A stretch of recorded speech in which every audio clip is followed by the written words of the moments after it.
pertama perkenalkan saya dengan Dokter Alexa. Mungkin sebelumnya ada yang pernah berobat ke Gatsus, udah pernah ketemu saya ya Bapak Ibu sekalian ya. Bapak Ibu sekalian, saat ini pagi ini saya cuma mau sharing-sharing sebenarnya terkait masalah kesehatan wanita. Bapak-bapak nanti kalau ada mau bertanya di luar itu nggak apa-apa ya, dipersilahkan. Saya mau tanya dulu, ibu-ibu di sini ada yang belum menopause belum? Wow, tante semua udah menopause ya? Oh belum, masih ada. Belum ya Bu? Berarti masih inilah, belum ada keluhan-keluhan ya Bu? Biasanya kan kalau menopause sudah mulai ngerasain ya pegel-pegel, nyeri-nyeri sendi ya.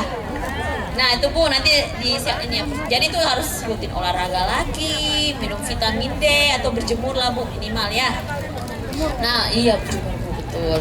Pagi ini mungkin saya akan sharing karena rata-rata sudah menopause, saya akan sharing-sharing terkait masalah kesehatan wanita pada yang usia-usia yang sudah menopause. Pastinya ada keluhan ya ibu-ibu. Mungkin ada mau cerita keluhannya semenjak menopause apa aja. Nanti saya mulai lagi. Nggak ada, wes mantep. Ibu-ibu yang lain ada nggak ya keluhan setelah menopause dibanding waktu belum menopause? Setelah itu biayanya berkurang. Ada bapak berkurang. Iya. Nah untuk masalah-masalah kesehatan wanita pada ibu-ibu yang sudah menopause itu biasanya kan pastinya lebih sering rasanya kayak lebih infeksi saluran kemih pasti lebih sering karena kan hormon-hormon ini estrogennya sudah mulai berkurang. Satu. Nah itu ibu-ibu sekalian perlu untuk menjaga daerah kewanitaannya, terus jangan tahan buang air kecil ibu-ibu sekalian ya. Nah terus minum air putih yang banyak kalau memang tidak ada masalah pada ginjal. Kemudian cara membersihkannya pun, maaf bapak ibu sekalian, kalau buang air kecil atau buang air besar pun kalau cebok gimana Bu? Nah benar ibu, dari depan ke belakang itu mencegah juga adanya bakteri-bakteri yang ini kan yang tumbuh di daerah situ. Kedua, kalaupun membersihkan daerah itu bisa ada yang menggunakan cairan ini nggak khusus ibu-ibu di sini? Ada Bu? Oh sekali-sekali, oke boleh, itu boleh. Waduh, rebusan air sirih.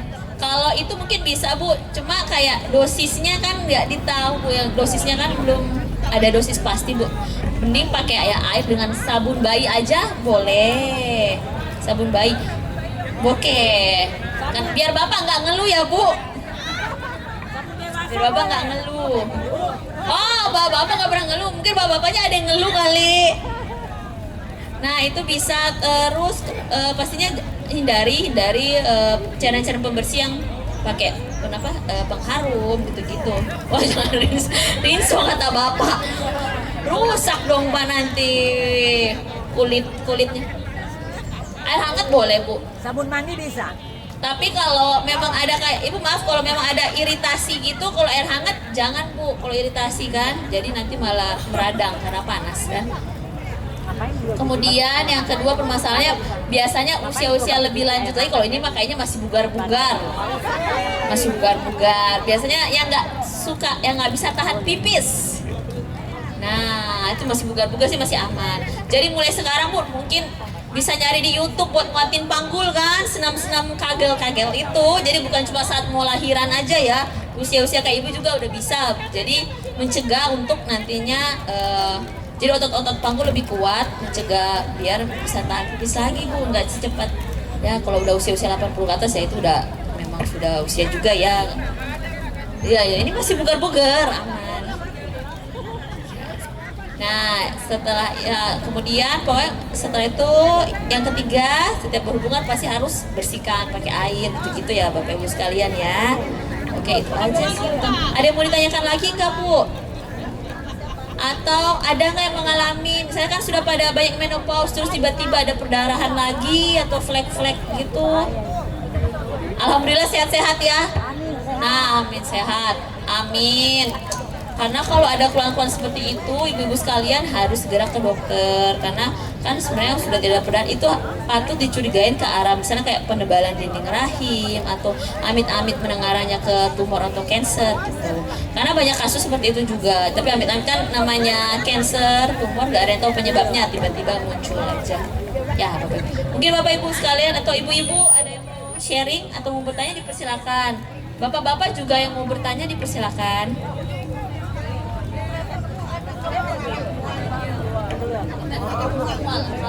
Kalau menopause, baru mau menopause ya Bu, itu wajar. Memang kan hormonnya lagi bergejolak banget.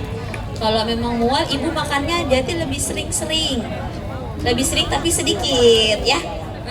Terus kalau memang ini dikurangin, misalnya makannya agak asam dikurangin, pedas pasti dikurangin. Apalagi deh penyakit yang orang bilang sakit mah gitu. Ya, ya Bu. Penyebab kanker serviks sendiri itu maksudnya yang ini kan itu sel-sel kanker Bu, berarti nggak ditahu pasti ya sebenarnya ya. Sel-sel kanker itu ada tiba-tiba aja muncul, tapi kalau mau dibilang karena rata-rata kebiasaannya apa dan tidak menjamin juga Bu. Sebenarnya ada juga pasien-pasien yang memang pola hidupnya sehat, olahraganya rajin, makan dijaga, tetap aja ada juga kena kanker serviks atau kanker yang lain ya Bu. Kanker serviks lebih kayak ya paling kita cegah satu dengan vaksin serviks kan, kanker serviks yang sudah ada, ibu udah vaksin. Nah satu lagi terkait kanker serviks, makasih Bu. Jadi ibu-ibu bisa rutin periksa juga di puskesmas ada Bu, atau nanti kayak CKG pernah ya ikut Bu. Itu gratis pemeriksaannya, rutin setiap tahun atau ulang tahun itu bisa. Jadi setiap rutin periksa IVA nanti itu bisa kelihatan Ibu ada bakat-bakat ke kanker serviks atau tidak, tapi semoga. Jadi rutin periksa ya Bu. Itu dari puskesmas juga ada Bu. Jadi kalau ini misalnya ulang tahun dapat program pemerintah. Bekasi dapat nggak? Jakarta nggak? Bekasi. Jakarta memang selalu ada cek nih gratis kalau ulang tahun. Gitu ya Bu ya, Bapak Ibu ya boleh ikut aja Bu kegiatan dari puskesmas, itu lumayan, itu kan sangat membantu juga periksa itu kan. Kadang kita berobat ke dokter kalau ada keluhan aja. Nah dari pemeriksaan itu bisa ketahuan juga hasil IVA-nya itu apakah ada sel-sel kankernya mengarah ke sana atau tidak ya.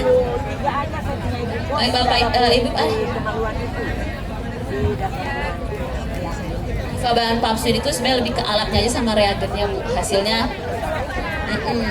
lebih canggih aja sambilnya. Cuma yang pap smear kan pasti di dokter ya Bu. IVA udah di bulan.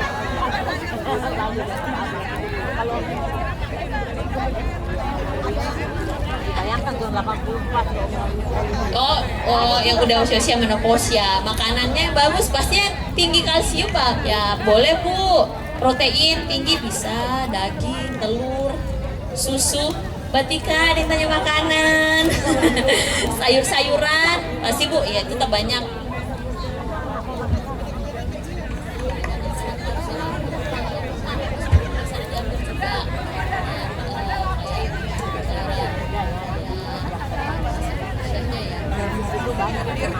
Iya kayak gitu. Nah itu di bawah itu bisa itu bisa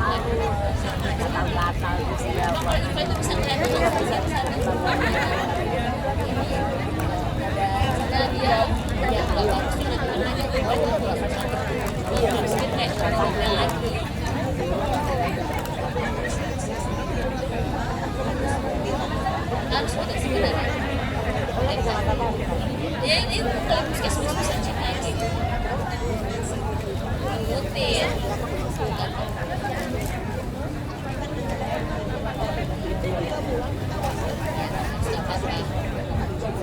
Iya, atau udah iya. Atau yang biasa sering sakit perut itu bahaya juga.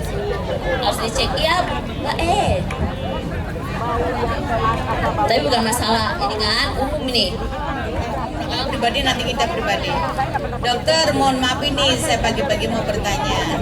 Selama ini kan selalu kita pihak perempuan yang di pojokan ya. Ada yang namanya pas bos gitu, nah mana bos gitu. Jadi seakan-akan kita dari ruang perubahan dari perempuan kok kayaknya ini banget gitu. Apakah dari pihak laki-laki ada yang monopos atau dengan istilahnya yang lain? Sebab yang saya lihat itu di berita-berita kakek-kakek 70 sekian tahun punya anak gitu. Berarti masih produksi ya dok ya? Oh masih. Berarti nggak ada monopos laki-laki. Menopos.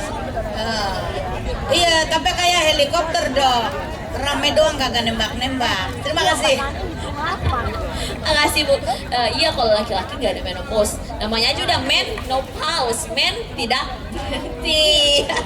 Hormonnya juga beda Mbak Kalau bapak-bapak nggak ada menopause, tapi paling lebih ke ya itu Bu. Cuma bahasa medisnya lebih ke disfungsi ereksi itu aja. Tapi itu banyak penyebabnya juga. Jadi misalnya kayak ada yang memang riwayat sakit gula atau diabetes mellitus atau memang ada masalah pada organ genitalia prianya gitu.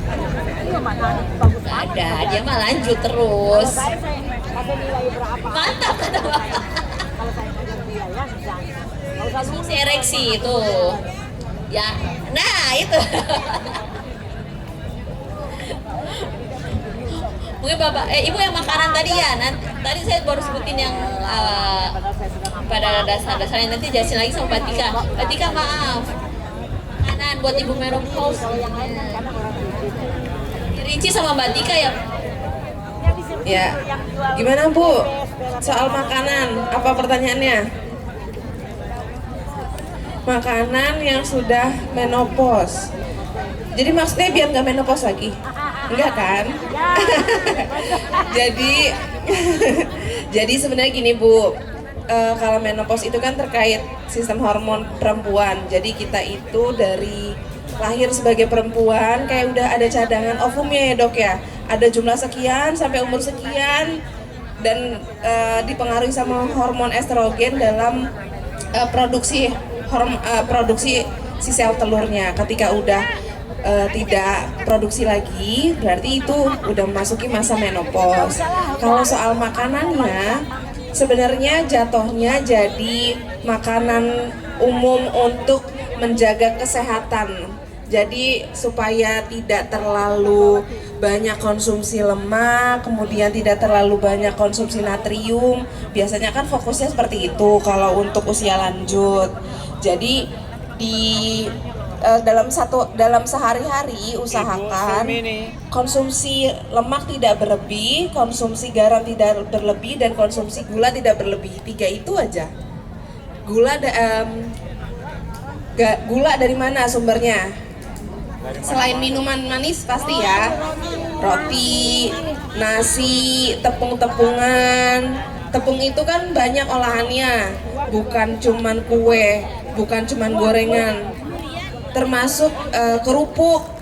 Atau kalau ibu makan bakso, makan sosis, makanan olahan lah pokoknya, biasanya udah ada tepungnya. Bukan nggak boleh, kalau ibu-ibu gula darahnya bagus, tidak ada penyakit lain, boleh tetap dikonsumsi, cuman bukan setiap kali waktu makan. Jadi tetap yang diusahakan makanan yang masih bentuknya asli.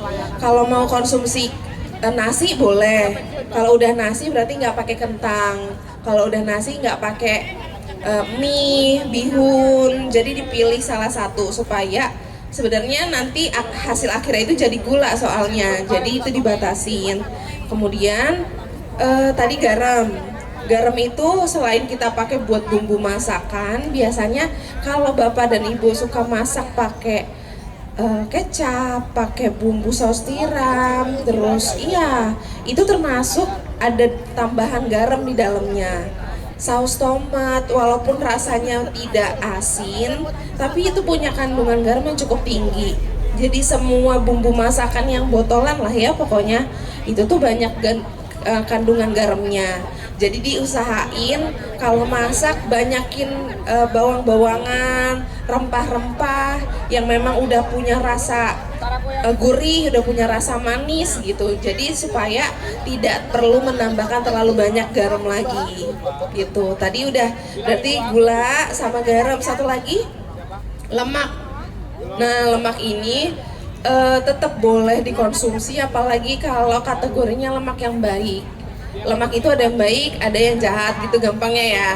Lemak jahat itu biasanya kalau kita bikin masakan yang digoreng, biasanya minyak yang dipakai untuk menggoreng itu kalau udah terpakai, kalau udah dipakai apalagi lebih dari sekali, itu jadinya lemaknya jadi lemak jenuh, lemak jahat. Lemak jahat itu kalau di pembuluh darah kita itu bikin lapisan sendiri yang akhirnya mempersempit pembuluh darah kita. Jadi aliran darahnya akhirnya terhalang. Kalau semakin sempit itu yang bisa menyebabkan stroke, menyebabkan serangan jantung gitu. Makanya dijaga, karena bagaimanapun bapak dan ibu yang udah usia lanjut, si pembuluh darahnya itu bayangin lah ya, udah berapa puluh tahun bekerja, dia udah nggak terlalu elastis. Jadi kalau misalkan udah ada lapisan di dalamnya, kalau misalkan tekanan darahnya tinggi terus pembuluh darahnya nggak elastis, dia rawan robek. Kalau robek wah bahaya ya gitu. Lemak itu tadi selain dari gorengan bisa dari sebenarnya kalau kita makan sumber hewani apapun, telur, ikan, ayam, itu ada kandungan lemaknya. Cuman kita boleh konsumsi pilih yang paling rendah. Biasanya yang aman itu seperti ikan, ada kandungan lemak tapi nggak banyak dan biasanya justru lemaknya lemak baik. Terus daging ayam tapi nggak pakai kulit karena yang tinggi itu di kulitnya. Terus kemudian telur masih boleh, masih bagus juga, ada omega 3-nya, ada omega 6-nya. Terus kalau daging sebenarnya boleh, apalagi kalau dagingnya yang khas dalam, yang nggak terlalu banyak lapisan lemaknya, ya khas dalam. Atau kalau misalkan yang sengkel gitu juga masih oke. Terus apalagi biasa konsumsinya, biasanya kolesterol tinggi apa sih Bapak Ibu? Makanan yang kolesterol tinggi, seafood ya. Nah biasanya buat ibu-ibu sama bapak-bapak udah agak dikurangi lah porsinya, jangan sering-sering datang ke restoran seafood ya, atau kalau ke restoran seafood ikan bakar aja gitu ya, karena seafood kolesterol tinggi, asam uratnya tinggi gitu. Kuning telur boleh nggak dikonsumsi? Boleh, karena kandungan vitamin A tinggi, omega 3, omega 6. Cuman gak boleh dalam satu hari pagi, siang, sore. Paling satu kali aja gitu, satu butir. Kalau pagi, siang, sore. 2 kalau kolesterol aman boleh. 2 boleh. 2 masih boleh. Kalau misalkan mau pagi, siang, sore telur, ya paling opsinya nanti yang pas makan siang putihnya aja gitu. Pas paginya boleh putih sama kuningnya, siang putihnya aja gitu. Terus jangan lupa, nah ini yang paling sering banget saya sampaikan, Bapak dan Ibu konsumsi sayur yang cukup, karena semua masalah kesehatan yang ada seringkali itu karena kekurangan serat, terutama dari sayur gitu ya. Gula darah, kalau sayur kurang, serat kurang, cepet banget naiknya. Kolesterol itu kontrolnya dengan konsumsi serat. Kalau kita kurang konsumsi serat, walaupun udah nggak makan macem-macem gitu ya, tetap susah turun kolesterolnya gitu. Jantung itu juga karena kurang serat. Terus di dalam sayur juga banyak kandungan vitamin mineral. Vitamin mineral pokoknya fungsinya banyak banget, terutama untuk imunitas, terus sebagai zat anti radang. Kalau misalkan diurutin nih ya, sebenarnya kanker itu ada pengaruh dari peradangan dalam tubuh. Peradangan dalam tubuh itu salah satu mencegahnya dengan konsumsi vitamin yang cukup gitu. Jadi konsumsi serat dari sayur dan tambahan buah setiap hari diusahakan, dibandingkan beli kue-kuehan setiap pagi, terus beli keripik-keripik usahain yang pertama disediakan di rumah itu buah-buahan dulu ya. Bisa nggak? Yang gampang apa sih Bu? Pepaya. Kayaknya kalau saya tiap hari di rumah pasti ada pepaya.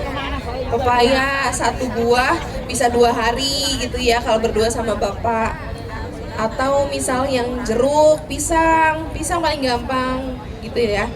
Itu setiap hari konsumsi, misalkan jam 9, nanti jam 3 malam juga boleh sekali lagi gitu. Gitu. Ada yang mau ditanya lagi nggak Bu makanan? Pengganti sayur.